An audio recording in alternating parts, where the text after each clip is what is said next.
दिवसाची सुरुवात अशी बरोबर. आजच्या जगामध्ये बघा, जर आपण बघितलं, कोणी एकमेकावर विश्वास ठेवायला तयार नाही.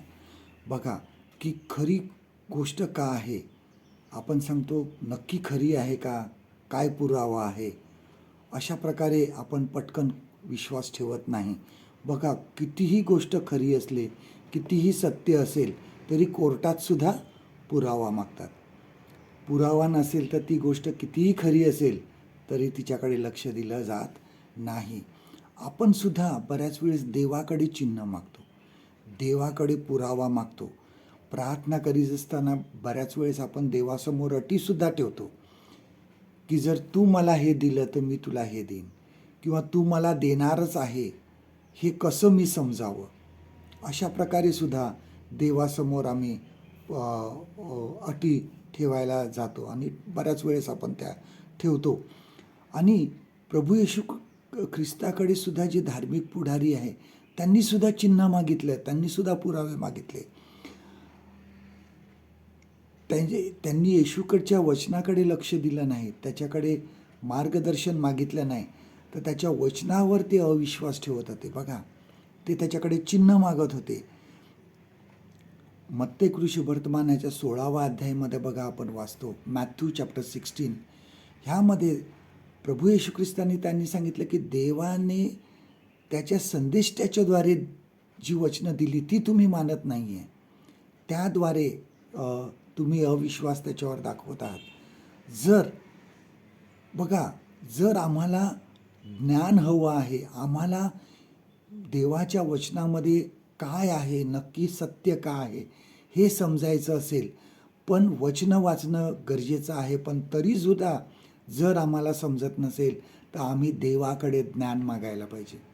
बघा, याकोबाचं पत्र ह्याचा 1 अध्याय 5वं वचन काय म्हणतं बघा. जेम्स चॅप्टर 1 and verse 5 ते सांगतं, जर तुम्हापैकी कोणी ज्ञानाने उन्हा असेल तर त्याने ते देवाजवळ मागावे. देवाजवळ मागा, देवाजवळ देवाच्या वचनाच्याद्वारे त्याचा अभ्यास करा आणि त्याची प्रार्थना करा. स्तोत्रकर्ता म्हणतो की ते वचन जे देवाचं आहे ते का आहे, त्याच्या पावलाकरता दिवा आहे आणि मार्गावर प्रकाशासारखं आहे. आमचं देवाचं वचन जे आहे ते त्या प्रकाशामध्ये आम्हाला समजतं, आम्हाला मार्ग समजतो, आम्हाला चिन्ह समजतात की आता आम्हाला कशा प्रकारे जायचं आहे. आज देवाने